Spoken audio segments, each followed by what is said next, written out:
Hello, thank you for joining me in this video Bible study today. As we continue in our series of spiritual giants of the Bible, one of those I mentioned just this past Sunday morning in the lesson entitled Derailed was that of Daniel, who we definitely know was truly a spiritual giant of his time. And just as I mentioned in that lesson entitled Derailed, really that's exactly what happened to Daniel, as we find and noted in chapter 1 of the book of Daniel. I'd encourage you to go in your Bibles as we follow along in the text together, Daniel chapter 1. Daniel chapter 1 as we go to the book of Daniel for our study. Now there's a lot about Daniel that we're not going to be able to get to everything that I would like to discuss. But we'll probably break this one up in two separate lessons for some other applications that we'll be able to get from Daniel. Just a lot of information there in the book of Daniel. But, you know, as we study about Daniel, a lot of things that are well known to us as we read and as we study and have studied in the past with that of Daniel is that Daniel was a very young man. He was a young man who had a bright future before him, and one day, as the Daniel chapter 1 introduces us and tells us about that the city of Jerusalem was attacked, and you had all of the best and the brightest young men that were taken away to the city of Babylon to be conditioned, basically, to eventually serve in the court of King Nebuchadnezzar. And now, these young men were already training really to take over the next generation of leadership in Jerusalem. And this one day that they were basically kidnapped, they were taken to Babylon, where they were given new names to honor the Babylonian gods. And of course, we know Hananiah, Mishael, and Azariah. We know their names very well. Were given to honor Babylonian god names, and that was, of course, Shadrach, Meshach, and Abednego. But many are not able to tell you what Daniel's Babylonian name, what his was what he was given. Because a lot of times we don't talk about it. We just call him Daniel, don't we? Well, his name that he was given to honor the Babylonian gods was that of Belteshazzar. And, you know, just a little tidbit of information there I always thought was interesting. You know, we many times call Hananiah, Mishael, and Azariah Shadrach, Meshach, and Abednego, and that's the way they're referred to throughout Daniel as we study them. But again, it's interesting, and so that was one of the names the name that Daniel was given was Belteshazzar, and to honor the Babylonian gods. But Daniel just really stands out in my mind because instead of becoming disillusioned over the situation, which again, as you go to the text, Daniel chapter 1 and notice there in verses 1 and 2 specifically, I want you to notice there that it was in the third year of the reign of Jehoiakim, king of Judah, that Nebuchadnezzar, king of Babylon, came to Jerusalem, besieged it. Now I want you to look at verse 2, okay? And the Lord gave Jehoiakim, king of Judah, into his hand with some of the articles of the house of God, which he carried into the land of Shinar, to the house of his God, and he brought the articles into the treasure house of his God. So what I wanted us to really notice there is that it was the Lord who gave Jehoiakim, king of Judah, into the hand of King Nebuchadnezzar. And we observe in reading, not only in chapter 1, but throughout the book of Daniel, that although that this circumstance came for Daniel and his three friends, and of course the whole group there, I mean the whole nation there, Daniel is noted as keeping God in the center of his life. Daniel refused to compromise no matter what. And again, that's what really, when we think about what makes a spiritual giants, there is a key factor there. No compromise here. Just as in the next few verses of verses 3 through 5, you notice that you have the King Nebuchadnezzar, instructing Ashpenaz, the master of his eunuchs, to bring some of the children of Israel and some of the king's descendants and some of the nobles. And look at that verse 4. Young men in whom there was no blemish, but good looking, gifted in all wisdom, possessing knowledge, and quick to understand, who had ability to serve in the king's palace, and whom they might teach the language and literature of the Chaldeans. And the king appointed for them a daily provision of the king's delicacies and of the wine which he drank, and 3 years of training for them, so that at the end of that time they might serve before the king. So we know here that King Nebuchadnezzar had ordered that Daniel and Hananiah, Mishael, and Azariah, that they would actually be chosen for to serve in the king's palace here, to serve before the king. Now, although some may look at this as a prestigious consideration and may even attempt to rationalize the situation and say, well, this is pretty nice, that so we get to serve in the king's palace. And now there was some tests that was going on here, and what he wanted them to do, this daily provision of the king's delicacies, the wine which he drank. There was going to be 3 years for training for them. There's some things that were here, but Daniel is noted in verse 8. Look at that in verse 8. Daniel made up his mind. He purposed in his heart that he would not defile himself with a portion of the king's delicacies, nor with the wine which he drank. Therefore he requested of the chief of the eunuchs that he might not defile himself. Now I want you to think about that.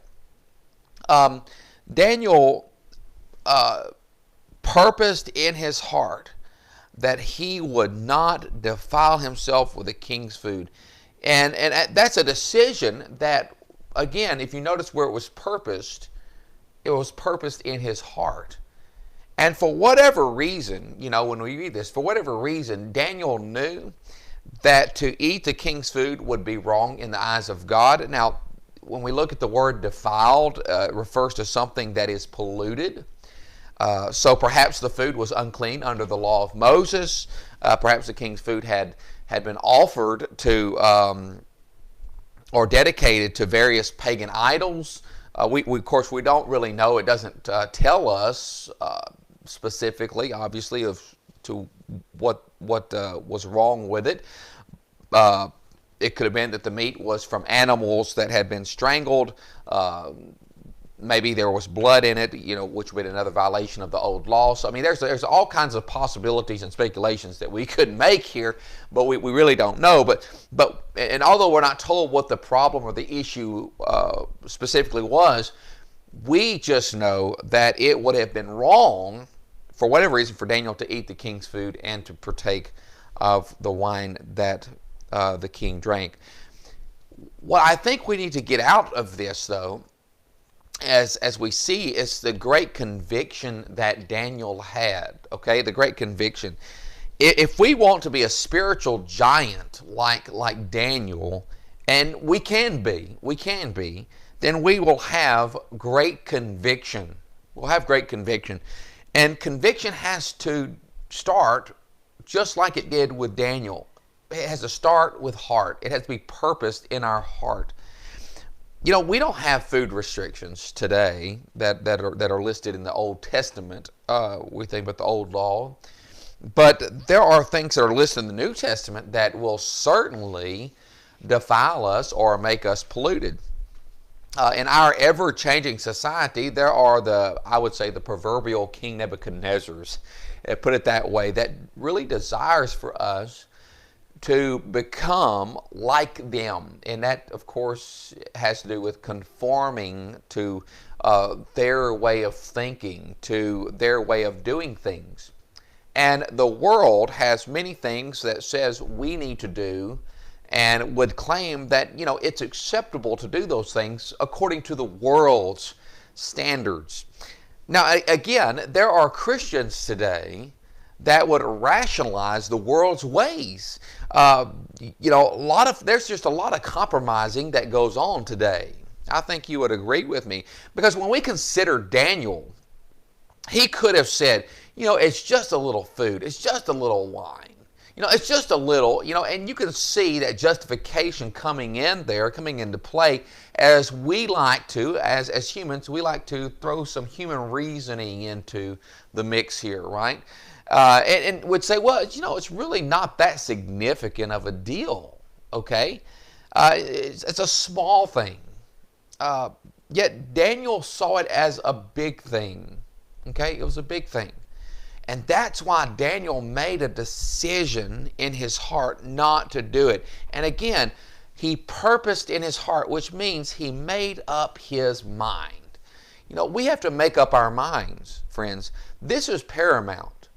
Like this great spiritual giant of his time, we need to have our mind made up before we find ourselves in a difficult situation. We have to have our minds made up before we even get to that point. With such, when you look at this and how Daniel even went about his basically refusal of partaking of the king's food, the delicacies that was being offered, the wine, the way he went about refusing. I want you to notice there, and circle it there too, and he requested, and that means he sought permission. And he sought permission from the chief of the eunuchs to not participate with what the king so desired for them to.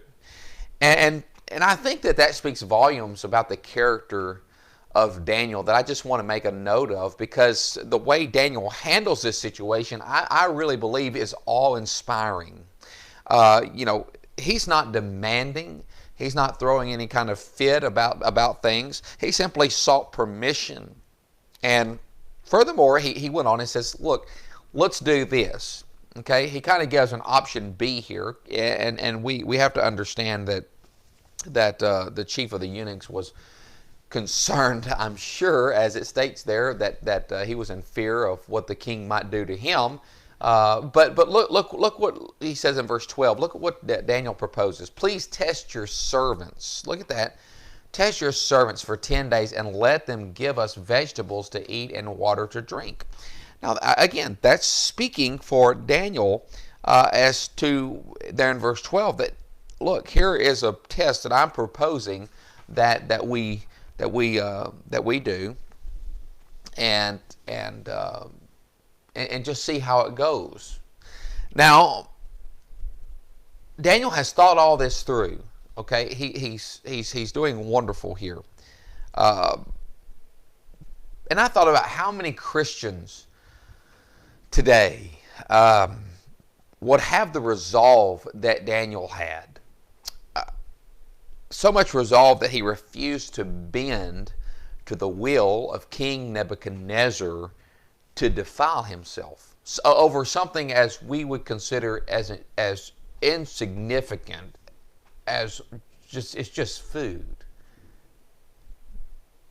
Now, it's easy to say, oh yeah, if it was me and if I was in Daniel's place, I would have done and I would have said the same thing. I would have proposed that test. I would have went just like Daniel, just like him. Well, it's interesting that we can easily say that because we're not actually face to face with this position that Daniel was in. Yet we are faced with things that pale in comparison by far to what Daniel and his three friends are faced with here.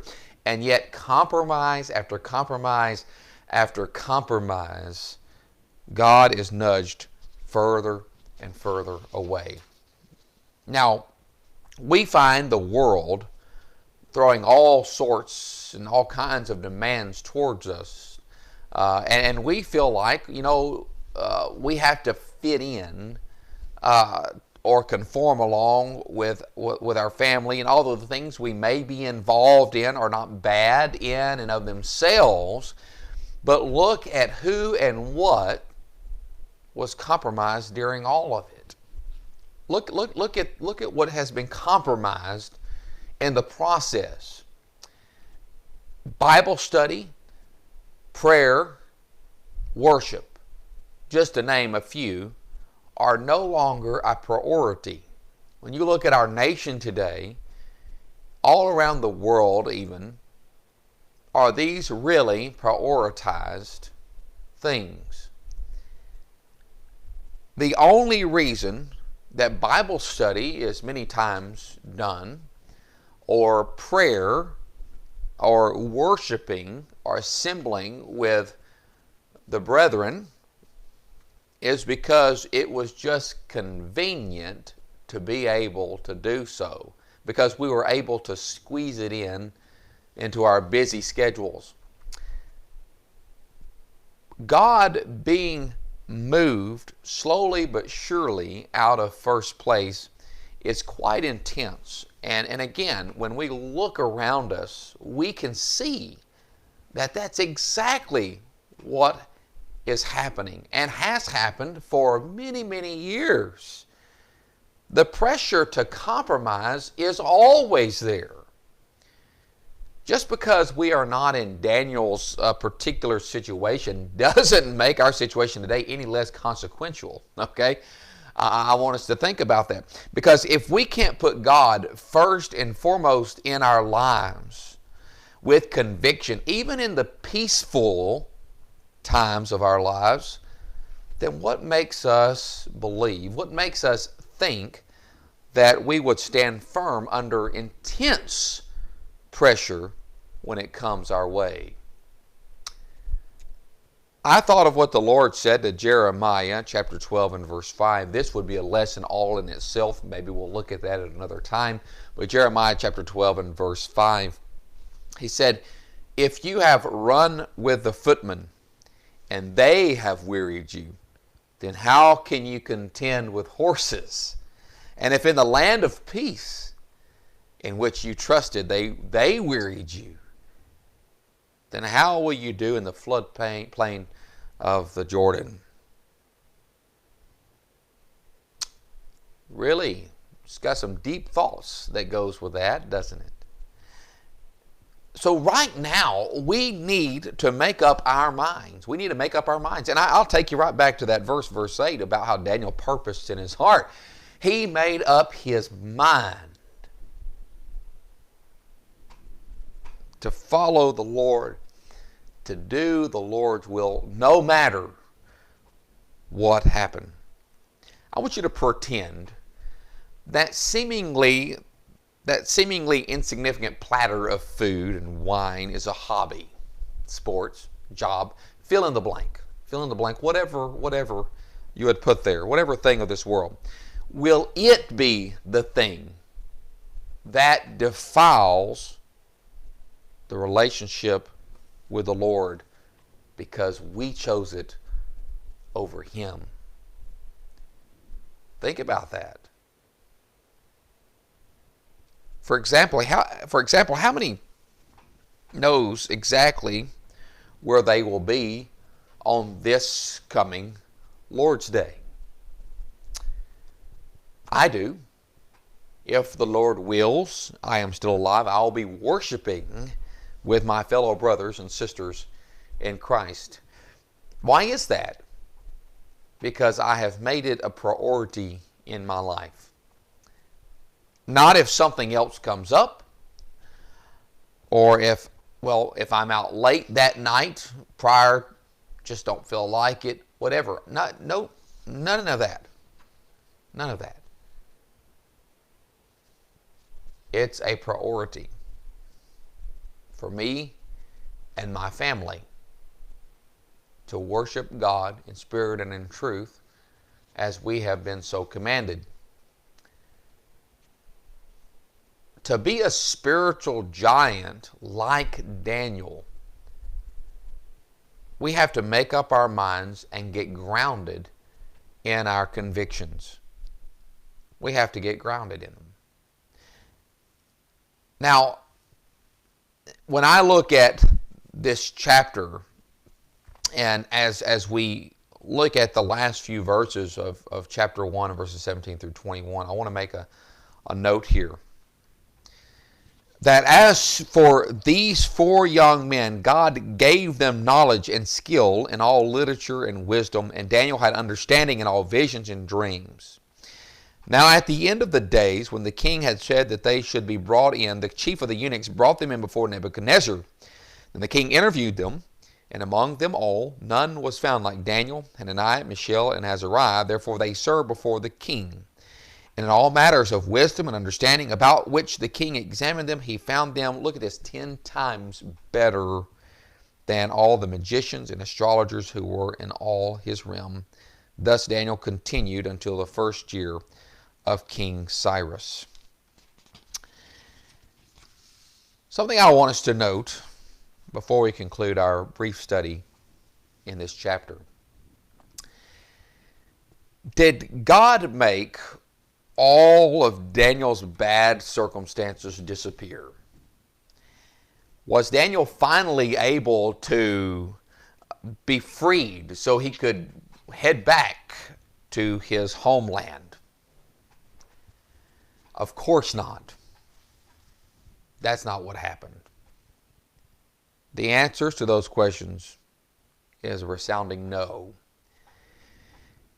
However, because of the great spiritual giant that Daniel and his 3 friends proved to be, they excelled. You notice that when they put God first, when they refused to compromise, when they showed their great convictions, God provided. God gave them knowledge. God helped them. Because of such, they would be in a position where they were able to do good for many years to come. One of the things I mentioned in the lesson on Sunday morning, that no matter that if our plans, whatever we may have a thought was going to come about in our planning in our lives, when we are derailed, no matter what the circumstance is, we can still do good in whatever circumstance we are in, whatever position we find ourselves. And just because Daniel and Hananiah, Mishael, and Azariah were in Babylon, Babylon was not in them. Their allegiance, their loyalty was to God. It was to God. And again, that just speaks volumes about these great spiritual giants here. And look at the good that they were able to do. Now, does that mean that the tests were over? Now that, we see here in the latter part of chapter 1. Well, of course not, as this great spiritual giant really has more lessons to teach us, for us to learn through the further tests that would come his way. And we'll be looking at that, Lord's willing, next time. But I want us to note that Daniel noted in verse 21, let me bring that one back up there, that Daniel continued until the first year of King Cyrus. Daniel would become one of King Nebuchadnezzar's most trusted advisors. And verse 21 is stated there is very significant because Cyrus was not a Babylonian. Cyrus was a Persian. And so what the verse tells us is that Daniel would witness really the end of the Babylonian Empire. And furthermore, he would live at least several years into the new Persian Empire. And he would live long enough really to see his fellow Jews start to make the journey out of captivity and back to Jerusalem. Now, to think that all of this began with a seemingly insignificant decision to refuse to eat the king's choice food and his wine resulted in such great usefulness for the Lord. Now that is amazing. And you know what it all started with? It all started with heart. That's what it all started with. Starting with heart. Starting with heart is important, but so is continuing with heart. As I mentioned, and we will consider another lesson, Daniel would face more tests. His firm conviction, though, to do what was right, no matter the circumstance, no matter the situation. Kind of reminds me of the word integrity.